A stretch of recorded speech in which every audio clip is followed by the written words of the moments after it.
Este é o trecho de uma aula ao vivo exclusiva para alunos que foi ao ar na plataforma do Instituto Licência de Educação. Ela é complementar à aula 15 do curso A Outra História do Mundo, intitulada A Magia dos Deuses e o Enuma Elish, a Criação Babilônica.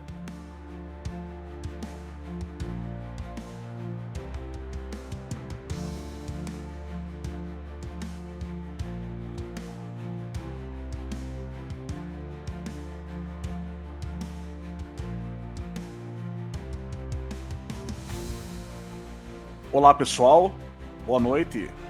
Quem estiver acompanhando com a gente ao vivo, vamos iniciando enquanto o pessoal vai se conectando aí. Já avisei agora no grupo lá. Bom, deixa eu compartilhar a tela aqui com vocês, o pessoal vai chegando. Essa aula de hoje, ela é uma aula complementar à aula 15 da Outra História do Mundo, né? A aula anterior que nós falamos sobre a magia dos deuses da antiga Babilônia. Então é um assunto interessantíssimo que nós vamos abordar hoje. Deixa eu colocar a tela aqui. Então a gente está fazendo uma aula complementar a essa aula aqui, que é a aula 15, a magia dos deuses e o Enuma Elish, que é o épico da criação segundo a mitologia babilônica. Fantástico assunto.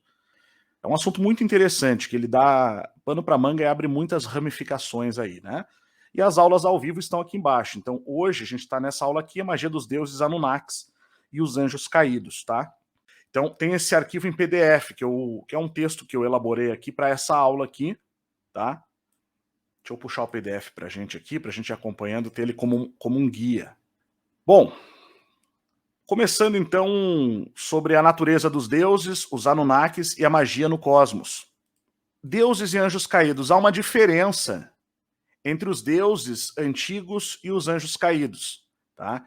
A chave para a gente compreender esse problema está em Gênesis 6, versículos 1 ao 4. Vamos recapitular? E aconteceu que, como os homens começaram a multiplicar-se sobre a face da terra, e lhes nasceram filhas, viram os filhos de Deus que as filhas dos homens eram formosas, e tomaram para si mulheres de todas as que escolheram. Então disse o Senhor: não contenderá o meu espírito para sempre com o homem, porque ele também é carne. Porém os seus dias serão 120 anos. Havia naqueles dias gigantes na terra e também depois, quando os filhos de Deus entraram as filhas dos homens e delas geraram filhos.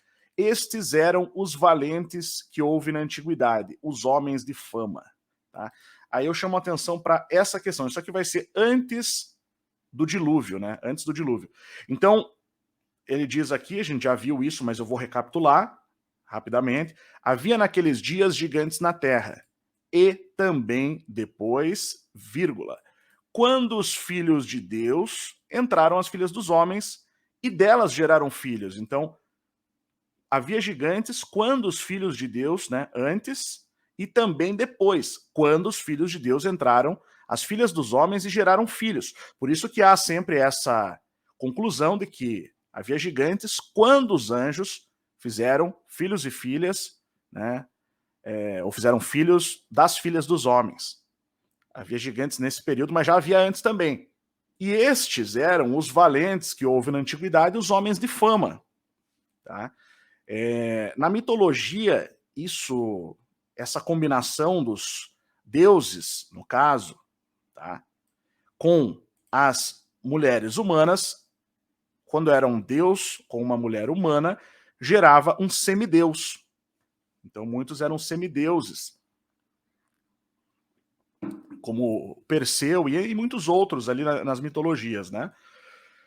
E eram os homens de fama da antiguidade. Mas isso é interessante pelo seguinte: a gente percebe claramente a diferença entre esses dois períodos, né? Entre dois períodos onde haviam gigantes na Terra, antes e depois dos anjos caídos, digamos assim, né? Essa conclusão, anjos caídos, na verdade, é um termo. Claro, ele vai vir do Nefal, do hebraico, né, que é o termo que origina, né, essa conclusão, mas a gente está falando aqui de algo que está contido no livro de Enoque. Tá? Essa descrição, conforme a gente viu anteriormente, ela está bem descrita no livro de Enoque. Percebemos também que quando os filhos de Deus tiveram filhos com as mulheres humanas, havia gigantes na terra. Tá? Percebemos também que quando os filhos de Deus tiveram filhos com as mulheres humanas, havia gigantes na terra. Percebemos também que quando os filhos de Deus tiveram filhos com as mulheres humanas, havia gigantes na terra. E que os filhos destes anjos eram os homens de fama, os valentes da antiguidade. Tá? Aqui nós percebemos que houve um primeiro momento quando os deuses habitaram a terra, sendo este o primeiro momento onde os gigantes existiram. Esse grupo é aquele que está escrito nas mitologias, as quais relatam titãs, Anunnakis, deuses do Olimpo, deuses nórdicos, etc. O segundo momento é quando um grupo de filhos de Deus, os Binah Elohim, tiveram filhos e filhas com as mulheres humanas. Este é aquele relatado em Gênesis 6:4 e no livro de Enoque. Então, o primeiro momento que a gente vê em Gênesis é esse aqui. Havia naqueles dias gigantes na terra. Isso aqui é algo que a Bíblia não entra em detalhes, ela só fala isso daqui. Mas as mitologias descrevem isso perfeitamente, né? Conforme a gente já viu nas aulas anteriores, nas primeiras aulas desse curso, a gente tem ali os titãs, por exemplo. Tá? A gente tem ali as titânides. Então as mitologias vão trazer esses seres que emanaram primeiro. Tá? E Gênesis 6:4 fala também de um segundo momento, que é um outro momento, uma outra, cronologicamente acontece depois. Deixa muito claro isso, né? Depois acontece isso. E também quando, né? Aqui, e também depois, na Bíblia, e também depois. Tá? Então havia gigantes na Terra e também depois. Isso aqui, conforme a gente já viu, são os gigantes da mitologia greco-romana. Tá? Titãs, etc. E também depois. Quer dizer, isso é uma conclusão óbvia, né? Não é assim um decreto. É assim, é o que a lógica aponta. Tá? É o que assim eu concluo dessa forma porque é o que faz mais sentido. Né? Diante das pistas que a gente tem, a gente está seguindo pistas com base naquilo que foi deixado como tradição, como a Bíblia Sagrada e as mitologias. Então, há esse segundo momento, que é quando os filhos de Deus. Só que não fala assim, os anjos. O que é falado é os Binah Elohim, filhos de Deus. Percebe? Então, quando a gente fala de mitologia, sempre fala em filhos de Deus. Deuses, né, no caso, filho dos deuses. Todos os deuses do Olimpo, os filhos dos Anunnakis, etc., eles são filhos dos deuses anteriores. E conforme a gente vê na mitologia greco-romana, havia uma tradição platônica, de Platão, né, no caso, que remonta que é uma tradição antiga, que de fato havia um Deus criador que deu origem a esses seres. Eu já vou explicar isso melhor. Então, esses aqui são os relatados em Gênesis 6:4. Os primeiros da mitologia, os segundos de Gênesis 6:4 e livro de Enoque, que também fala das sentinelas, né? Que fizeram um acordo, um pacto, para assumir a culpa a todo mundo, caso eles fossem culpados por isso, e foram, né? Por escolher mulheres para si e deixar a sua posição celeste. Depois a Bíblia vai ter várias passagens que falam sobre isso, mas assim, de passagem, no Novo Testamento a gente tem cartas ali que mencionam deuses que deixaram a sua morada celeste e acabaram se envolvendo com as mulheres humanas, sendo destinados ao mais profundo abismo. Então, por isso que existe toda uma teologia que depois a igreja traz. Quando você vai estudar mitologia, é bem complicado, porque muita gente que estuda mitologia, na verdade, não tem assim, nada da tradição cristã. O pessoal é bem curioso, e o que eles tentam fazer, muitas vezes, muitos dos pesquisadores em mitologia, é inverter a coisa, é querer dizer que, na verdade, a Bíblia, ela se apossou desses escritos, e depois a igreja distorceu o conteúdo. Eu mesmo, hoje, pesquisando, eu encontrei, não foi hoje, na verdade, foi ontem, mas eu me deparei com um escrito, alguns escritos de um renomado rabino cabalista, que ele traz uma visão completamente diferente. Ele vai falar que os anjos caídos, os sentinelas, na verdade, eles não eram maus. Eles não são os mesmos seres que a igreja depois passa a ter e dizer que são demônios, né? Acontece que quando você vai no Novo Testamento, é exatamente isso que está escrito. Então, diz isso, né? Depois eu posso puxar esse texto aqui, só para não perder a linha de raciocínio. Então é complicado por isso. Então a gente tenta fazer essa junção aqui para trazer de uma maneira mais clara, né?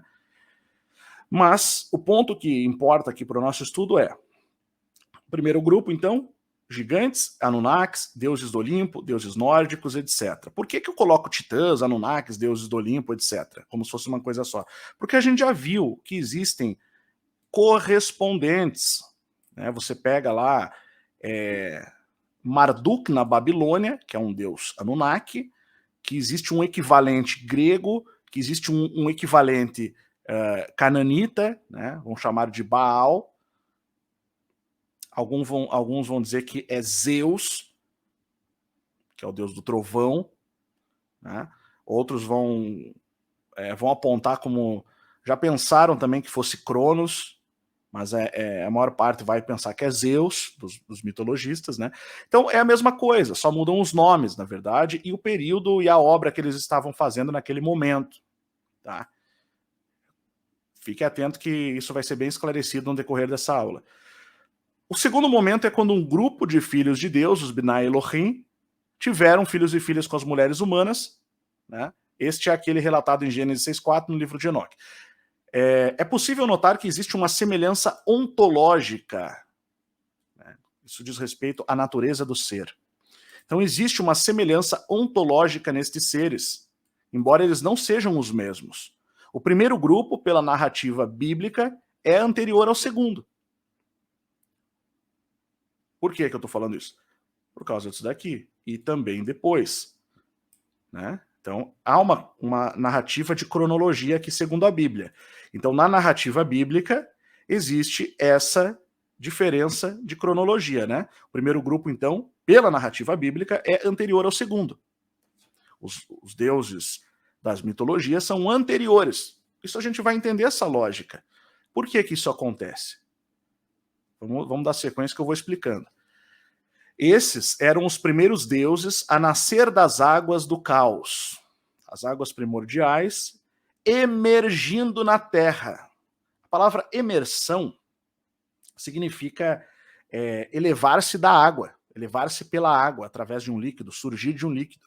Por exemplo, um submarino, quando ele está subindo e sai para fora, chama-se emersão. Um mergulhador é a mesma coisa. Então, esses primeiros seres, eles emergem das águas do caos. Eles vieram de algum lugar, tá? Que podemos presumir que seja um local de habitação natural dos deuses, do qual se distanciaram em uma situação de caos, criando esse caos, rompendo limites do plano metafísico para o plano físico. Então, a gente tinha aqui uma situação onde esses deuses habitavam num local de habitação dos deuses, do qual eles se distanciam numa situação de caos, e desse caos eles vão emergir. Lembra que a mitologia grega vai falar sobre isso também, né? O caos, inclusive, é tido como uma divindade, um deus, né? Então, que vai dar origem aos outros deuses. Então, eles vão sair dali, eles vão personificar, eles vão emergir das águas, né? Primeiramente. Das águas, posteriormente da terra. Então, rompendo limites do plano metafísico para o físico. Mas esse físico já existia. Tá? Isso é descrito no nascimento dos primeiros seres nesta terra, enquanto o mundo físico, tal como o conhecemos e compreendemos, ainda que com muitas diferenças de composição do que ele é hoje.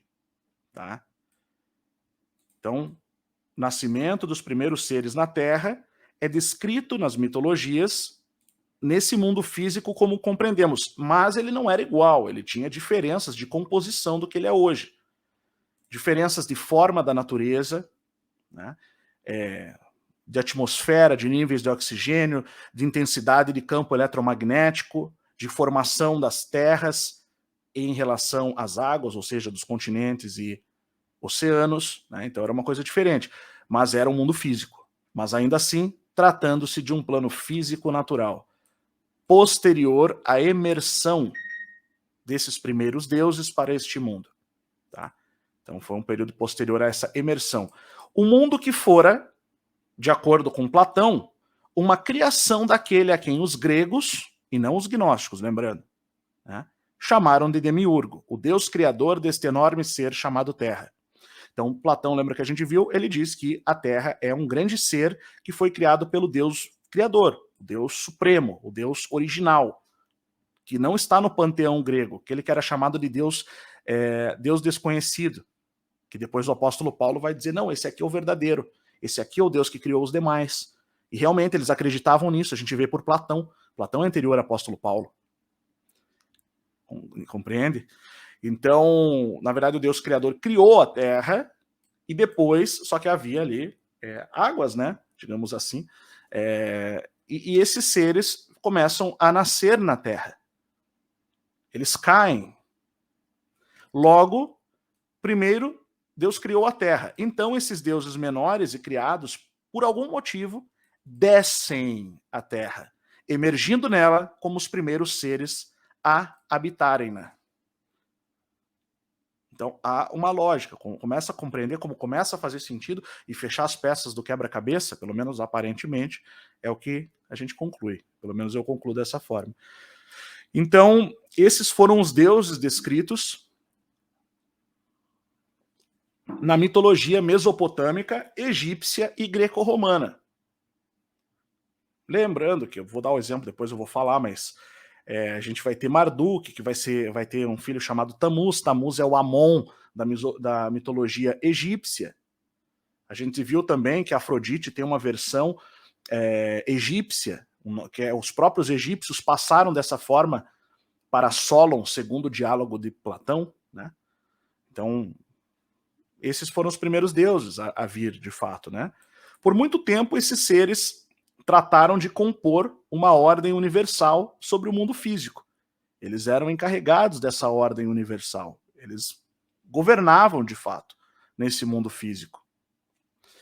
Uma ordem cosmológica no contexto da Terra, o que inclui tanto a superfície, bem como os ares ou céus inferiores e o submundo, tá? Quando a gente fala de cosmos, é preciso entender que o cosmos, nessas visões, nessas cosmovisões, ele inclui essas habitações dos deuses nos ares, né? Ou céus. Isso não quer dizer os céus superiores. Isso não quer dizer os céus. Quer dizer, na verdade, pode chegar a esse ponto, mas está falando de todo o contexto até chegar lá. Da superfície para cima e da superfície para baixo. Isso sempre vai ser falado. Este é o cosmos segundo todas as mitologias. Tá? A habitação de alguns deuses, descritos como deuses do céu, da terra, dos mares profundos e do submundo. Então essas divindades, elas sempre eram chamadas dessa forma. Você tem lá Enki, que era o deus dos mares, né? Das águas profundas. Você tem o oceano, depois disso você tem Poseidon. São seres diferentes, mas eles governavam esses locais. Tinha o deus do submundo, a deusa do submundo, que reinava, né, no submundo. Então, os do céu, Anu, por exemplo. Anu era o deus do céu para os Anunnakis, para os mesopotâmicos. Então, para a Babilônia, para a Suméria, era Anu, o primeiro. Só que Anu também era o deus dos demônios. Tá? Então ele era o chefe dos demônios também. E dos espíritos. Então ele governava no período que ele governou. Então existia toda uma geração de seres espirituais. Eu já vou chegar lá. Então esse é o cosmos, segundo todas as mitologias, a habitação de alguns deuses descritos como deuses do céu, da terra, dos mares profundos e do submundo. Tá? No primeiro período da Terra, eles foram encarregados de governar a Terra. Podemos inclusive perceber uma semelhança nisso em Salmos 82, que nós também já vimos. Eu vou abrir novamente. Salmos 82, Deus está na congregação dos poderosos e julga no meio dos deuses. Até quando julgareis injustamente e aceitareis as pessoas dos ímpios? Deus fala para os deuses, né? Jeová fala para os Elohim. O Altíssimo fala para os filhos de Deus. Fazei justiça ao pobre, ao órfão, justificai o aflito e o necessitado, livrai o pobre e o necessitado, tirai-os das mãos dos ímpios. Eles não conhecem nem entendem, andam em trevas, todos os fundamentos da terra vacilam. Eu disse, vós sois deuses, e todos vós, filhos do Altíssimo. Então aqui a gente tem a confirmação de que esses seres eram os deuses e filhos do Altíssimo. Todavia morrereis como homens, e cairei como qualquer dos príncipes. Aqui a gente tem o Nefal, aqui a gente tem os seres destinados à queda. Tá? E vão morrer como homens, vão se tornar mortais e vão cair como qualquer dos príncipes. Levanta-te, ó Deus, julga a terra, pois tu possuís todas as nações. Então aqui a gente começa a ver uma transformação da ordem cósmica sobre a terra. Aquilo que era encarregado de ser cuidado por todos os deuses antigos passa a entrar debaixo da ordem direta do Deus Altíssimo. Tá? Essa é a mudança que vai ocorrer. É uma mudança da ordem cósmica. Bom, voltando aqui. Isso é interessante porque nesse salmo a gente pode ver claramente que há uma punição a deuses que fizeram julgamentos injustos na terra. Eles são condenados à queda, tornando-se príncipes mortais, morrer como homem e cair como qualquer dos príncipes. E isso cria um paralelismo, ajuda a entender a terminologia Anunnaki, ou prole do príncipe, ou descendência da realeza, que também é utilizado. O significado prole do príncipe, né? O termo Anunnaki é o que significa de fato. O Zacarias Sitchin fala que significa aqueles que do céu à terra vieram, mas a maioria dos mitologistas posteriormente fez uma correção e alega que se trata de fato do significado prole do príncipe. Então, descendência da realeza. Então, olha como esse Salmos 82 ele é de fato muito interessante nesse sentido, que é o que o Michael Heiser, né, elaborou, dedicou sua vida praticamente a trazer uma luz sobre esse salmo, na questão do concílio, o conselho divino, né, que a gente já viu nas aulas anteriores também. Então, todavia morrereis como homens e caireis como qualquer dos príncipes, levanta-te, ó Deus, julga a terra. Beleza, vamos em frente. Terminologia. Príncipes. Isso aqui eu acho muito forte, na verdade, tornando-se príncipes. Esse texto aqui é um texto que eu mesmo fiz para essa aula aqui, tá? Então é fruto da nossa pesquisa. Vamos notar que há uma diferença de motivo para a queda entre estes seres, entre estes deuses aqui mencionados. Então há uma diferença de motivo para a queda entre estes deuses aqui mencionados e os Bnai Elohim, que desejaram mulheres humanas, posteriormente em Gênesis 6. Eles não caem pelo mesmo motivo. Os primeiros caem pela injustiça ao julgarem a terra. Eles foram incumbidos de funções sobre a terra, mas eles não foram justos. Os segundos por desejarem as mulheres humanas e terem filhos e filhas com elas. Então, é um motivo diferente, são seres diferentes, em épocas diferentes, que caem por motivos diferentes. Podem ter a mesma natureza, podem ter a mesma ontologia, mas são seres diferentes.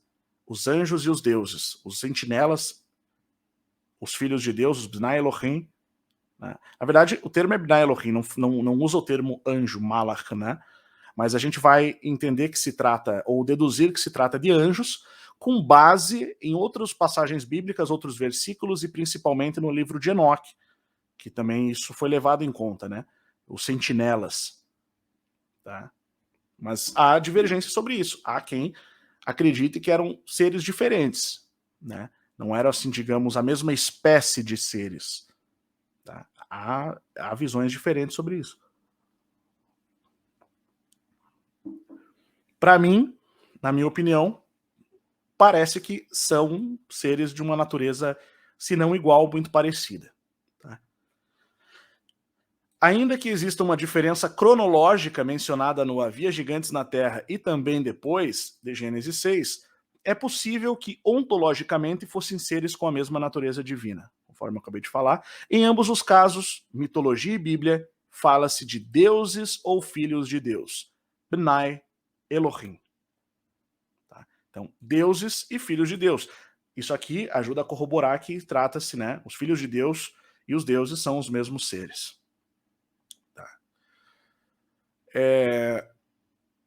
Aqui, para a gente poder entender bem claro, né? Esse gráfico para ajudar a entender. Deus Criador, Javé, né, o Eterno, o Altíssimo, que os gregos não conheciam e Platão chamou de demiurgo, que não é o mesmo conceito do demiurgo gnóstico. Lembrando que eu já expliquei isso, o demiurgo dos gnósticos é uma deturpação do grego. Quando a gente vê o demiurgo, conforme eu mostrei já nas aulas anteriores, o demiurgo grego, ele não tem absolutamente nada das características que depois os gnósticos vão atribuir a esse ser. Não, ele era um ser desprovido de maldade, ele é um desprovido de inveja, de sentimentos negativos, que é diferente, os gnósticos vão dizer que ele era um aprisionador, um ser do mal e tal, então que não tem nada a ver, na verdade. Os gregos diziam que foram quem criou, na verdade, foram os que criaram o termo demiurgo, eles traziam um conceito diferente daquele que depois o termo passou a ser conhecido. Hoje, quando você escuta falar em demiurgo, as pessoas que falam sobre isso, que ensinam segundo a visão gnóstica, elas vão trazer a visão gnóstica. Mas a visão original da palavra, segundo os gregos da Grécia Antiga, especialmente do período clássico, vão trazer essa visão de que, na verdade, ele era o ser que criou os deuses. Então ele tem a natureza primordial, não criado, eterno. Tá? Esse conceito não criado é um conceito oriental. Então quando se fala natureza primordial, o ser não criado, eterno, são atributos dessa realidade aqui. Tá? A realidade do Deus Criador. A segunda classe é a dos deuses criados. Eles são seres criados no plano metafísico. Deuses criados, Bnai Elohim, que vai incluir aqui anjos, deuses, e outras categorias de seres divinos, seres espirituais. Tá? Vai entrar a categoria de diversos seres que habitam única e exclusivamente o mundo espiritual, sejam eles benéficos, benevolentes ou não. Forças da natureza, vai entrar aí os djinns, os gênios, né, que eram chamados, vai entrar uma série de seres também que são seres criados. Claro que dentro desse contexto aqui existe toda uma história cronológica enorme que a gente está englobando e colocando aqui bem todo mundo junto só para facilitar o entendimento. Mas isso entraria em seres criados no plano metafísico. E aí entram os seres humanos e os animais, que são os seres animados, né, criados no plano físico. Claro, existem vegetais, a gente sabe, tá? Não estou negando isso, mas só para facilitar o entendimento. Então, Deus Criador, natureza primordial, não criado, eterno. Tá? Isso a gente tem na Bíblia, esses atributos bem claros, aquele que era, que é e que há de vir, o eterno, o altíssimo, o alfa e o ômega, o princípio e o fim, percebe? Então, são atributos da natureza divina de fato, que é diferente dos atributos dos seres criados no plano metafísico. Porque eles foram criados numa época em que ainda não havia o físico. O físico vai surgir nesse processo com a participação desses seres aqui também. Quando a Terra é feita, a gente tem a participação dos Elohim. Deuses. Percebe?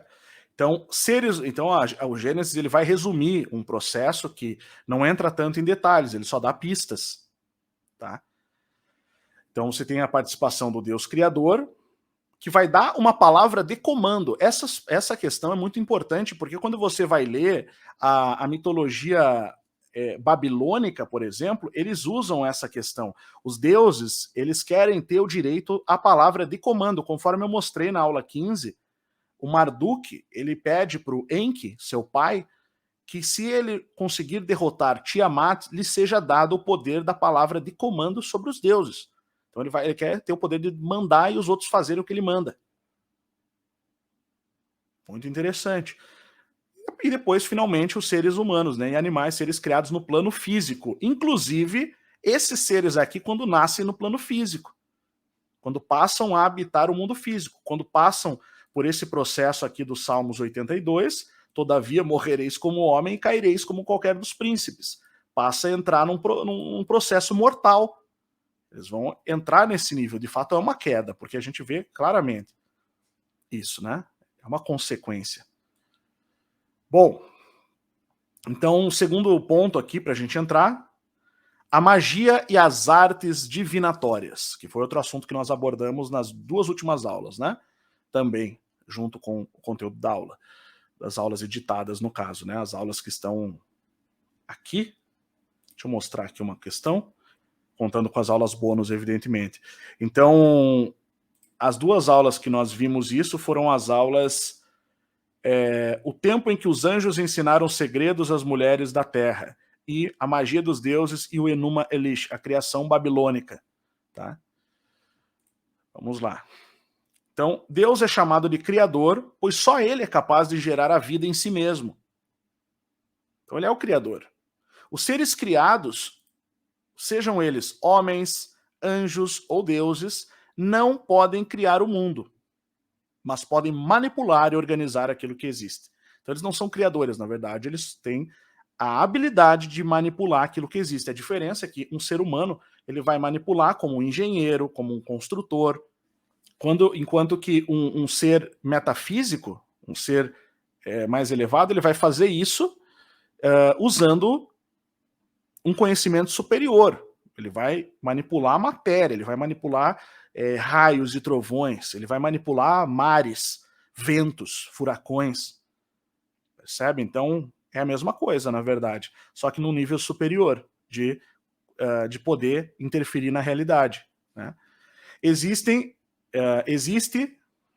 e o fazem por meio de uma tecnologia, a divinação ou divina ação, que é basicamente aquilo que conhecemos como magia. Para nós é magia.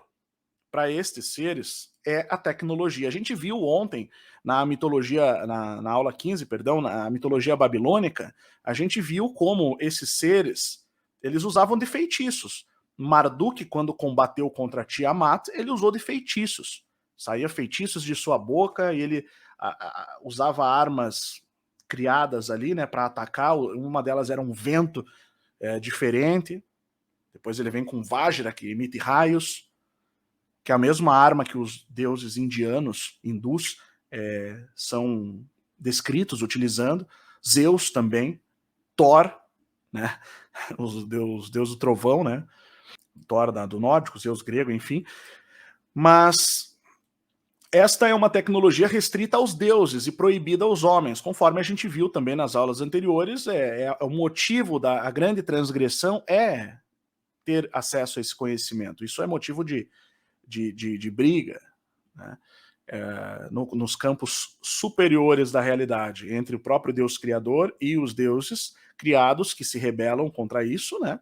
Você tem isso, por exemplo, no Gênesis bíblico, que ele não não coma do fruto da árvore do conhecimento do bem e do mal, para que não sejam como nós, né? E vivam eternamente. Então, você vai ter isso em outros mitos que eu já vou falar também. Então essa é uma tecnologia restrita aos deuses, proibida aos homens, mas que lhes fora transmitida quando os deuses ensinaram segredos aos homens ou às mulheres da terra. Foi o tema da aula 14. Diversas situações em que isso ocorreu são relatadas nas mitologias de vários povos, bem como na Bíblia Sagrada e no livro de Enoque. Tá? Então isso ocorreu, isso foi bastante descrito. Por exemplo, você tem nas mitologias os deuses do oculto, né? Deuses do ocultismo. A gente viu uma deusa babilônica, que me fugiu o nome agora, mas que era a deusa da feitiçaria, a deusa da bruxaria. Então, esses conhecimentos, ela ia passando, evidentemente. Eles conviveram com os mortais. tendo acesso e se especializando em certas habilidades. Enquanto um era encarregado de cuidar do trovão, dos trovões, das tempestades, outro dos mares, alguns tinha sempre o deus do oculto, do ocultismo, dessas práticas, a deusa das ervas e das poções, né? Então, são conhecimentos que acabaram sendo transmitidos. Como se houvesse um nível aceitável para que a humanidade tivesse esses conhecimentos e um nível que já não era para ter. Quando já entra na questão da alquimia, né, da feitiçaria, já é um nível que já não é permitido. Tá? O homem criado pelo Deus Criador, por exemplo, foi formado do barro e lhe foi soprado o fôlego de vida em suas narinas. Formou o Senhor o homem do pó da terra. Isso está em Gênesis 2, capítulo 2, verso 7. E formou o Senhor Deus o homem do pó da terra e soprou em suas narinas o fôlego da vida. E o homem foi feito alma vivente. Deixa eu só abrir aqui uma questão para a gente conferir. Gênesis 2, 7, original hebraico. Aqui, ó. Quando você vê essa criação do homem, é isso que eu queria mostrar. E formou o Senhor Deus, Javé Elohim. Então aqui está deixando claro que não foram os deuses que fizeram. Foi o próprio Deus, o próprio Elohim, o Senhor, Javé. Tá? Então é diferente. Não é assim. Quando fala assim, criou Deus o céu e a terra. Não fala assim, fala Elohim. Tá? Quer ver? Gênesis, vamos lá. Gênesis capítulo 1. Então, no princípio criou Deus os céus e a terra. Então, Deus aqui, ó, tá aqui embaixo. Bereshit, né? Aqui no começo. Bará et Elohim Shammai. Então, tá aqui Deus, Elohim, deuses, tá? Então, no princípio criou os deuses, criaram os deuses, né? Os céus, e aí vai continuar, tá? Então, quando você vai naquela outra passagem, Gênesis 2, 7, aqui já está diferente, ó. Yatzar Jehová, Jeová Elohim, entendeu? Então, olha a diferença. Então formou o Senhor Deus ao homem do pó da terra. Então, quando é criada a terra, os deuses participam, mas quando é criado o homem do pó da terra, ele é soprado nas narinas o fôlego de vida e o homem passa então a ser alma vivente, quem faz isso é o próprio Criador. Essa é a diferença. Aí quando você vai, por exemplo, na raça de homens que foi criada pelos Anunnakis, não foi isso que aconteceu. Ela foi gerada por meio de divinação.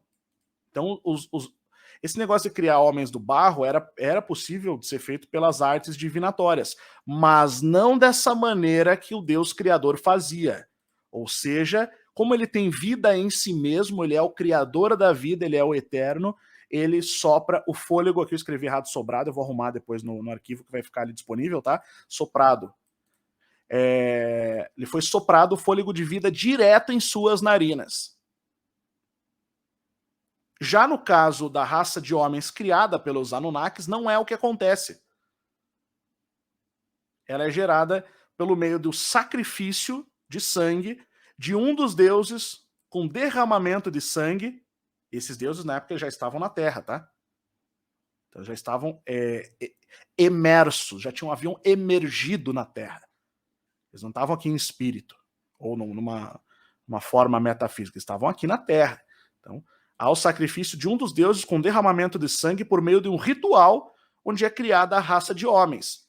Tá? Essa informação ela está na tábua 6 do Enuma Elish, que são 7 tábuas, quando o deus Marduk, deus da Babilônia, decide criar os seres humanos, mas precisa de sangue para os criar e apenas um dos deuses poderá morrer. O culpado de lançar o mal sobre os deuses. O culpado de incitar a revolta de Tiamat contra os deuses. Então Marduk consulta o conselho e descobre que quem incitou a revolta de Tiamat foi o seu marido, Kingu, que na verdade era seu filho também, né? Depois que o Apsu, né? Depois que Apsu é enfeitiçado e morre, lembra? Ele sofre um feitiço e morre, e depois Tiamat, ela acaba se revoltando contra os deuses. Então, o Marduk, na verdade, ele mata, né? Mata o Kingu e usa o seu sangue para criar o homem, de forma a que este sirva de criado dos deuses, de servo dos deuses. Então, ele é criado para... Essa raça de homens que foi criada pelos deuses da Babilônia foi uma raça que foi criada para servi-los. Isso não acontece com a raça humana criada em Gênesis, tá? Na verdade, ele foi criado para ter comunhão com os deuses no Jardim do Éden. Depois, pelo pecado, ele acaba sendo expulso e ele é condenado a vagar pela terra e a plantar e trabalhar para comer, né? Basicamente, do suor da terra, do suor do seu trabalho comerá o pão, comerá o seu pão.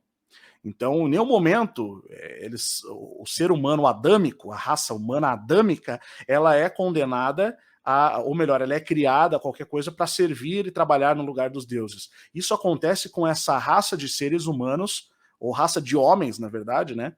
É um termo que a gente tem que ir na etimologia de homem ainda para chegar, mas que foi criada por Marduk. Não é a mesma raça humana adâmica. Pelo menos se a gente fizer a comparação de como ela foi criada e para que ela foi criada. Tá? Gênesis deixa muito claro, Javé, Deus Altíssimo, criou diretamente, o Senhor Deus, o Javé Elohim, Yehová Elohim. Tá? Então, e já em Marduk não. Marduk eles fazem isso, os deuses fazem isso, sacrificando um deus, derramando o seu sangue. Em honra a Marduk, os deuses constroem uma casa na Babilônia, havendo um grande festim entre os deuses quando terminada a ação. Isso está no Enuma Elish, mas também está mais detalhado ainda num outro épico babilônico, que é a Epopeia de Atrahasis, que é a que vai falar do dilúvio. Tá? Então, quando você vai na Epopeia de Atrahasis aqui, é bem interessante isso, porque fica mais claro ainda que trata-se de um ritual. Eles pedem aqui, né, para que crios, deixai a criar então um ser humano, um homem, deixe-o suportar o jugo, que o homem assuma o trabalho penoso dos deuses. É dito aqui, e a gente pode entender isso claramente pela cronologia, é dito aqui que os deuses, lá no começo, Epopeia de Atrahasis, tá? A mais antiga encontrada, por volta de 1600 a.C., a tradição, né? Na verdade, acho que ele é um pouco mais recente, mas a tradição data dessa época aqui, mais ou menos entre 1000 e 2000 anos antes de Cristo.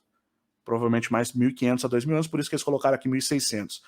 Quando os deuses eram homens, eles faziam o trabalho forçado, eles suportavam a labuta. Grande, em verdade, era a labuta dos deuses. O trabalho forçado era pesado, grande a miséria. Os 7 grandes deuses Anuna estavam sobrecarregando os Igigi, deuses menores com trabalho forçado.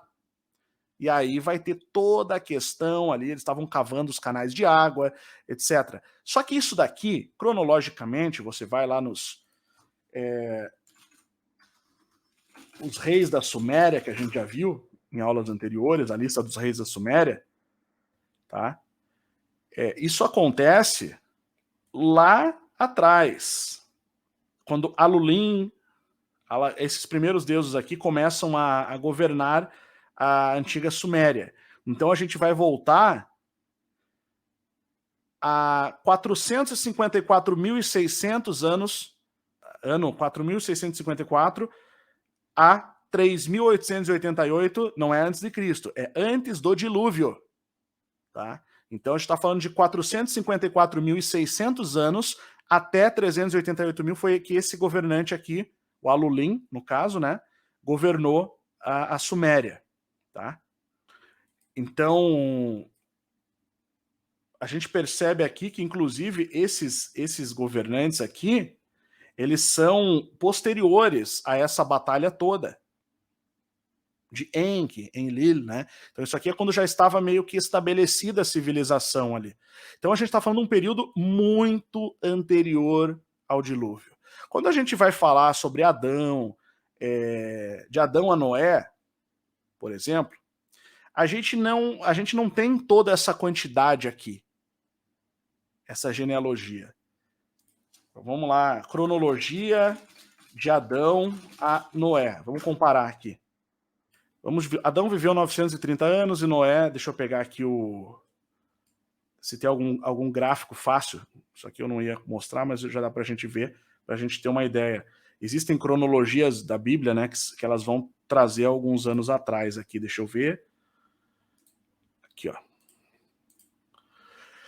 Adão, 930 anos, mas ele teve Sete com 130. Nessa época os seres humanos viviam mais, antes do dilúvio, né, segundo a Bíblia. Então a gente vai ter aqui um período 3.975 a 3.045 anos antes de Cristo, né, no caso.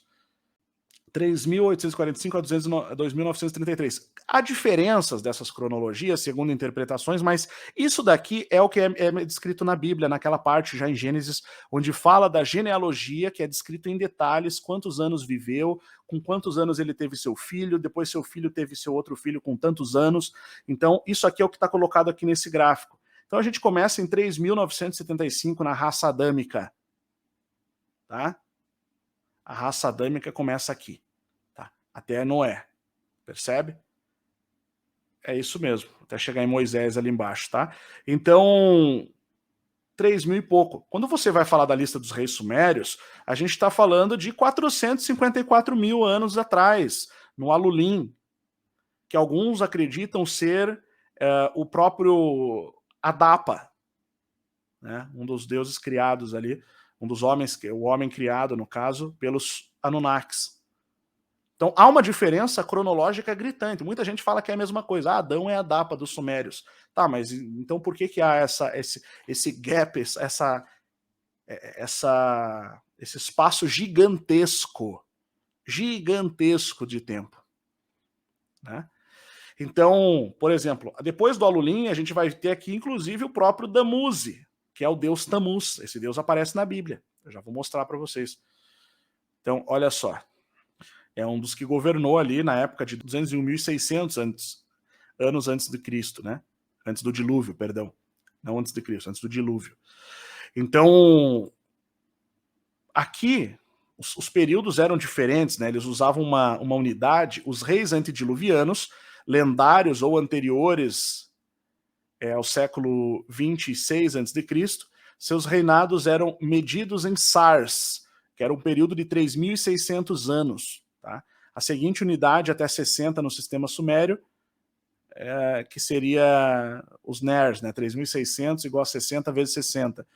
Os ners, ou ners, que são unidades de 600 anos. Então são sars ou ners, que são as unidades de tempo, um de 3.600 e um de 600 anos. Tá?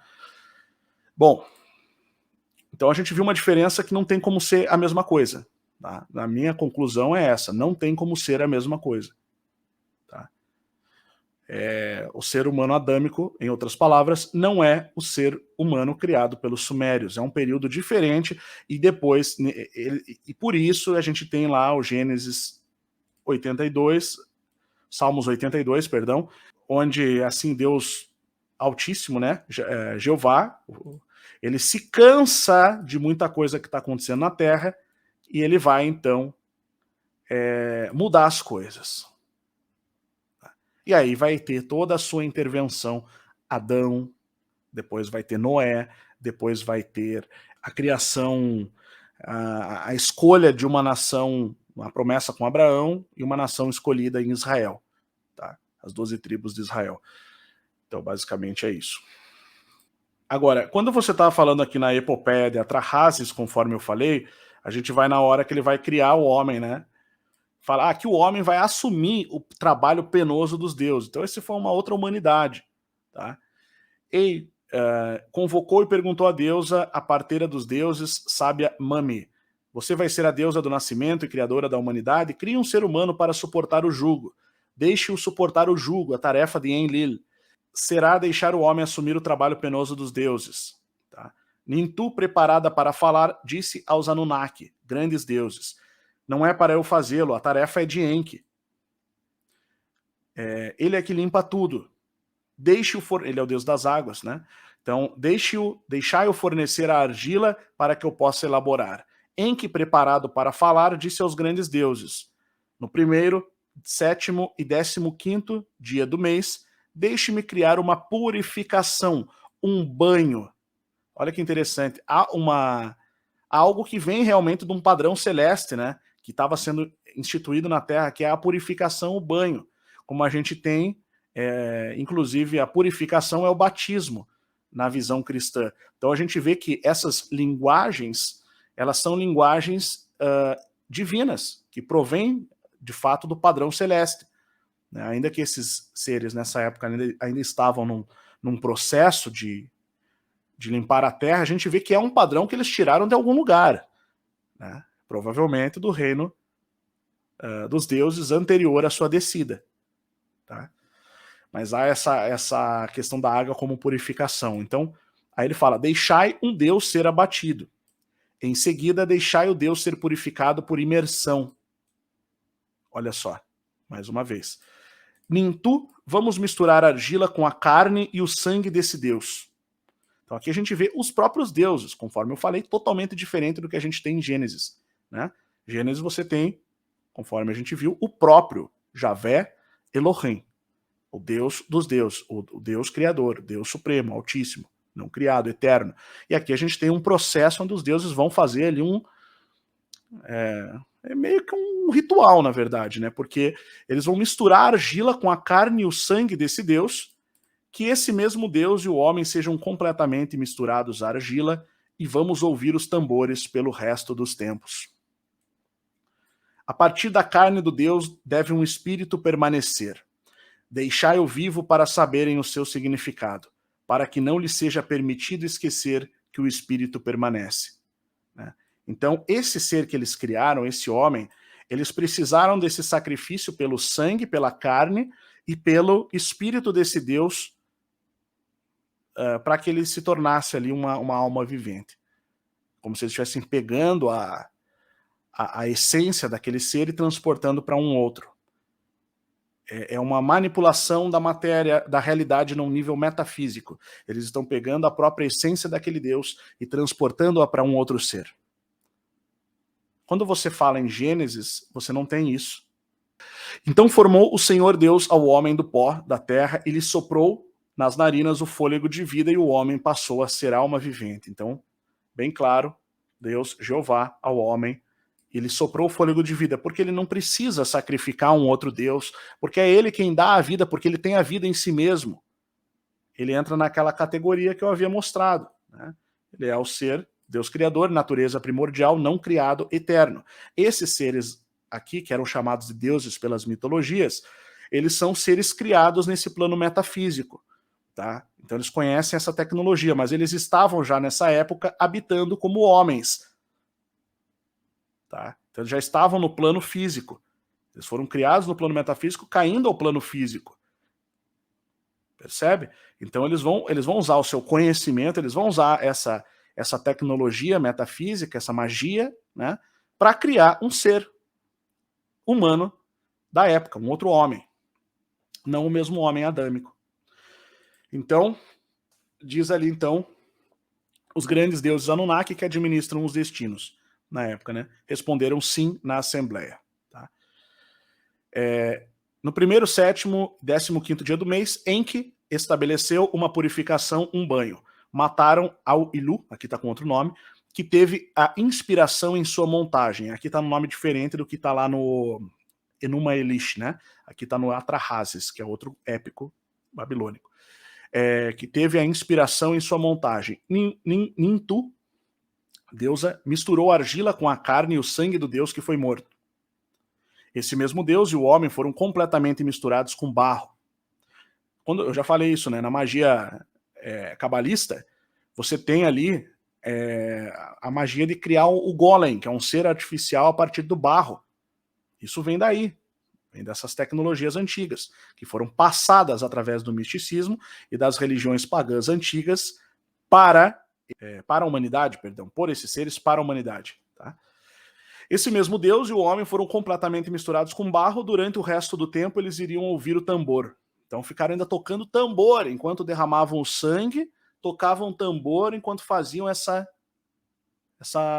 macumba divinatória, né? essa arte divinatória, basicamente. Na carne do Deus, o espírito permaneceu.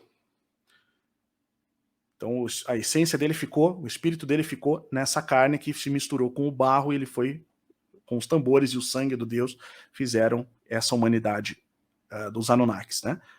Fariam os vivos conhecerem o seu significado para que ele não pudesse ser esquecido, o espírito permaneceu. Depois de ter misturado a argila, ela convocou os Anunnakis, os grandes deuses. Os Igigi, os grandes deuses, cuspiram no barro. Mami, preparada para falar, disse aos grandes deuses: vocês me ordenaram a tarefa e eu a completei. Vocês abateram o Deus, juntamente com a sua inspiração, acabei com um trabalho forçado e pesado. E aí vai fazer um discurso ali que todo mundo vai venerar ela, e é isso aí, tá? Depois, quem quiser, eu passo lá no grupo e coloco, eu vou colocar na aula também aqui esse arquivo para quem quiser baixar. Coloco no grupo do Telegram também, tá bom? É o arquivo da Epopeia de Atrahasis, mas você encontra no Google, é só colocar Epopeia de Atrahasis em PDF que você acha ali, mas eu coloco depois também. Você pode também clicar aqui no próprio arquivo que vocês têm aqui na aula, tá? Enquanto você está na aula aqui embaixo, você pode clicar nesse arquivo aqui, que ele vai abrir. Esse aqui que está debaixo de Epopeia de Atrahasis, aqui na página 4 de 5, tá? Conforme está ali. Página 4 de 5. Só clicar aqui e vai abrir, ok? Então, mais uma lenda que existe, que eu só vou passar por cima hoje, é a lenda do gigante Prometeu. Isso aqui eu peguei do site da Infopédia, né, de Portugal, que é da Porto, editora do Porto, né? Lenda do gigante Prometeu. Diz a lenda que quando os deuses criaram o céu e a terra, com todas as plantas e animais, chegou à terra o gigante Prometeu, aquele que pensa antes, o significado do seu nome.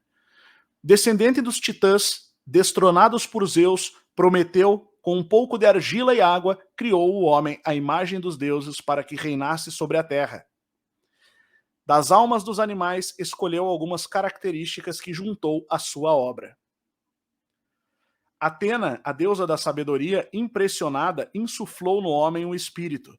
Pouco depois, os primeiros seres humanos começaram a multiplicar-se na Terra, mas faltava-lhes as informações sobre a sua subsistência e sobre os assuntos divinos. Artes divinatórias. Tá? Por esta razão, Prometeu ensinou aos homens todos os segredos da agricultura, da pesca, do comércio, da profecia, da astronomia, e profecia segundo os gregos, né, não segundo os hebreus, tá? Da astronomia e de tudo o que era necessário ao desenvolvimento da humanidade. Mas ainda lhes faltava o dom do fogo, que Zeus tinha negado aos homens. Depois eu não vou ler tudo isso aqui, mas isso aqui vai entrar no conto grego, né, no mito grego da Caixa de Pandora. Eu vou mostrar isso numa outra aula mais à frente, tá? Bom, então, só para mostrar mais um caso, numa outra mitologia aqui na greco-romana, onde há a criação do homem por esses deuses, num outro período, dos primeiros deuses gregos, ali na época de Zeus, os titãs, né? Então foi criado um outro ser humano, né? Um outro homem, também pelos deuses menores, não pelo Deus criador. Tá? Portanto, os deuses possuíam a habilidade de controlar e manipular a matéria. Quando este conhecimento foi passado aos homens, surgiu a antiga alquimia. Tá? Então, a alquimia veio desse conhecimento sendo transmitido aos homens. Os deuses dividiam as tarefas no que tange ao controle da matéria. Uns especializavam-se no comando dos raios, outros das águas, outros do vento e outros ainda nos assuntos relativos ao submundo, o mundo dos mortos. É preciso compreender ainda que esse estudo faz parte da cosmologia da Terra. Tá? O mundo dos mortos, as almas dos que morriam, os próprios deuses quando desciam ao submundo e queriam voltar a nascer na Terra, eles tinham essa possibilidade. Isso é um detalhe que pouca gente fala a respeito ou conhece. A própria Ninhursag, que é uma das deusas sumérias, Anunnakis, né? Ela é dito que ela vai ao submundo e ela tenta subir de novo, ela quer nascer de volta na Terra. Então eles tinham essa arte dentro das artes divinatórias, ou essa habilidade, essa tecnologia. Os deuses dividiam as tarefas no que tange ao controle da matéria. Uns, como eu falei, uns especializavam-se nos raios, nas águas, no vento, e outros ainda nos assuntos relativos ao submundo, o mundo dos mortos. É preciso compreender que esse assunto faz parte da cosmologia da Terra, uma vez que aqueles que morriam na superfície, segundo todas as mitologias e a própria Bíblia Sagrada, eram enviados ao Sheol ou Hades. Sheol em hebraico, Hades em grego. E ainda ao Tártaro, que seria o inferno dos infernos, né? O lugar abaixo do submundo ainda. Abaixo do Sheol e do Hades. Depois a gente vai conhecer então a história da deusa suméria, Ninhursag, tá? E é importante também, para concluir essa parte aqui, antes de eu voltar no assunto, a batalha que é descrita na Bíblia de Javé versus Marduk. Eu deixei algumas referências aqui bem interessantes, eu já vou mostrar. Mas Marduk ou Merodach, como é apresentado na Bíblia, é um deus protetor da cidade da Babilônia, pertencente a uma geração tardia de deuses da antiga Mesopotâmia. Era o filho de uma relação incestuosa entre Enki e Ninhursag. Foi o pai de Damuse, ou Tammuz, que corresponde ao deus egípcio Amon. Então ele foi o pai do Tammuz, que também é o deus egípcio Amon. Tá? Quando você vem aqui, ó, na Bíblia, em Isaías 46, você tem lá no versículo 1, Bel, ou Baal, né? Marduk é Baal, tá? Bel, o senhor, no sentido de Baal, né? O senhor Marduk, que significa na língua dos caldeus, se inclina, aquele que se inclina, tá? Aí fala desses seres aqui. Nebo, deus do saber, lança-se por terra, aos seus ídolos não passam de animais de carga e gado desde o seu nascimento. As imagens que são transportadas de um lado para o outro são pesadas, um fardo para seus exaustos devotos. Aqui há uma crítica do profeta, um recado do profeta, na verdade, falando em nome de Deus. A gente vai ter algumas críticas à veneração a esses deuses aí no passado. Por exemplo, Ezequiel aqui 8, a gente pode ver o que está escrito. Então ele me questionou: filho do homem, viste o que os líderes e anciãos da nação de Israel estão fazendo em oculto, nas trevas? Vê que cada um está escondido em sua câmara e santuário pessoal, adorando a imagem esculpida do seu ídolo particular? E eles ainda comentam: ora, Javé não nos vê, ou Jeová não nos vê, o Senhor já abandonou a nossa nação há muito tempo. E acrescentou: eis que verás essa gente cometendo erros ainda mais nojentos que estes, ou abominações ainda piores, né? Dependendo da tradução. Então, ele me levou para a entrada da porta norte da casa de Javé, o antigo templo, o templo, né? Lá eu observei mulheres assentadas, chorando e clamando pelo deus Tammuz, que é quem a gente acabou de ver aqui, né? Deus Tammuz, filho de Marduk. Tá? Então eles são citados na Bíblia, sim. Inclusive aqui na Bíblia hebraica original você vai ver 8:14 aqui, ó. Eu quero mostrar só uma coisa bem simples. Quando fala o nome de Tammuz, mas tá escrito Et Hatamuz, tá? Então é o nome de Tammuz realmente colocado ali no hebraico, tá? Dessa forma, Et e Tammuz, né? Et Retamuz. O deus pagão por quem mulheres hebreias apóstatas choravam em Jerusalém. Isso já muito depois da sua existência ou do seu reinado na terra, segundo os sumérios, né? Segundo os sumérios, conforme a gente viu ali na lista dos reis sumérios, era muito mais antigo. Eu vou responder algumas questões. Deixa eu colocar aqui. O Hugo perguntou se o Tammuz não era o filho do Nimrod. Não, ele é o filho do Marduk. Só se tinha outro Tammuz chamado, que era filho do Nimrod. Mas pelo que eu estou vendo aqui, já consultando, os filhos do Nimrod seriam outros, né? Azurad, Eliezer, Magor e Unor, tá? Deixa eu só colocar o link aqui para a gente continuar. Quem quiser entrar aqui para fazer perguntas, tá, pessoal? Já vou colocar o link aqui no chat agora. Se quiser entrar participar, já tá lá.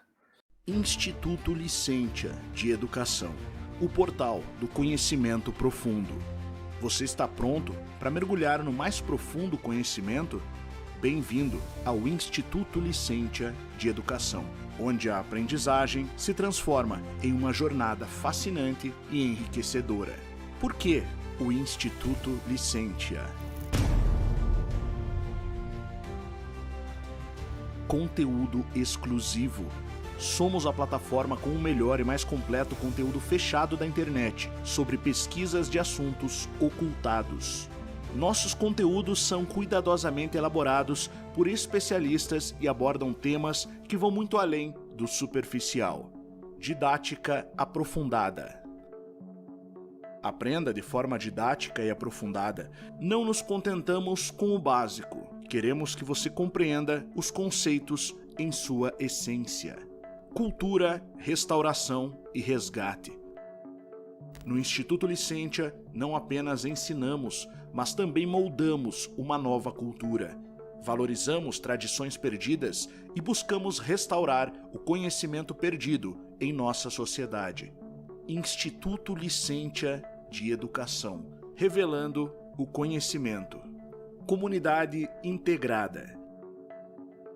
Junte-se a uma comunidade vibrante de pesquisadores, estudantes e entusiastas.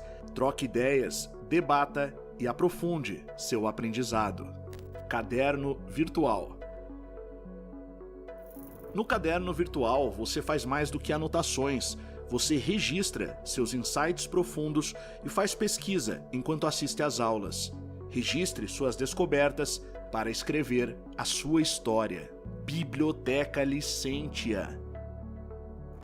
Imagine ter acesso a centenas de livros antigos, pergaminhos e documentos históricos raros, além de teses de mestrado e doutorado de centenas de PhDs de diversas áreas, o que lhe dará muito embasamento e fontes de pesquisa.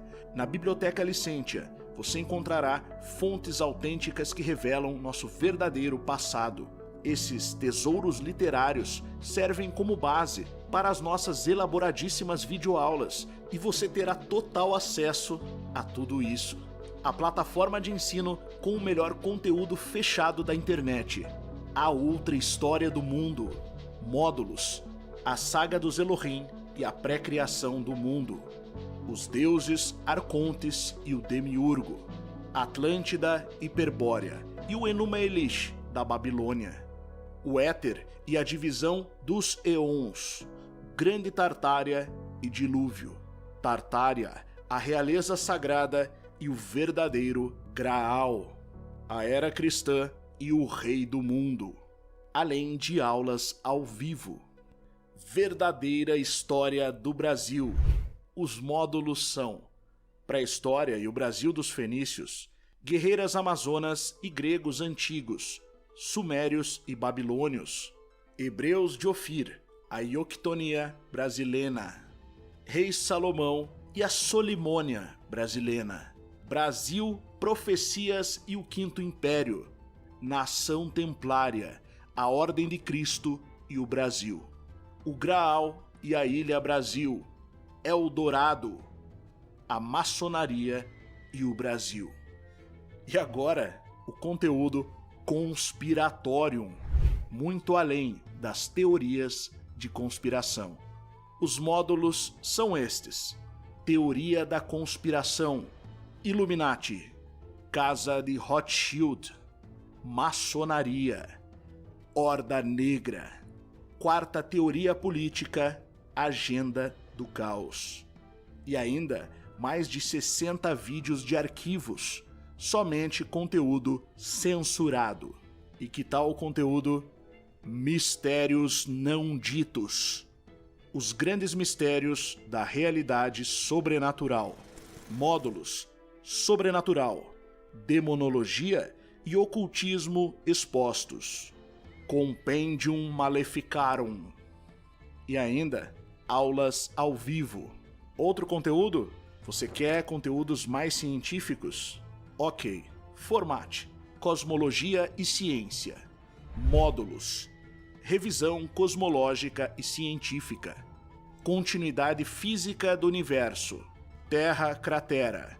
E a teoria de Godgev Lambsty.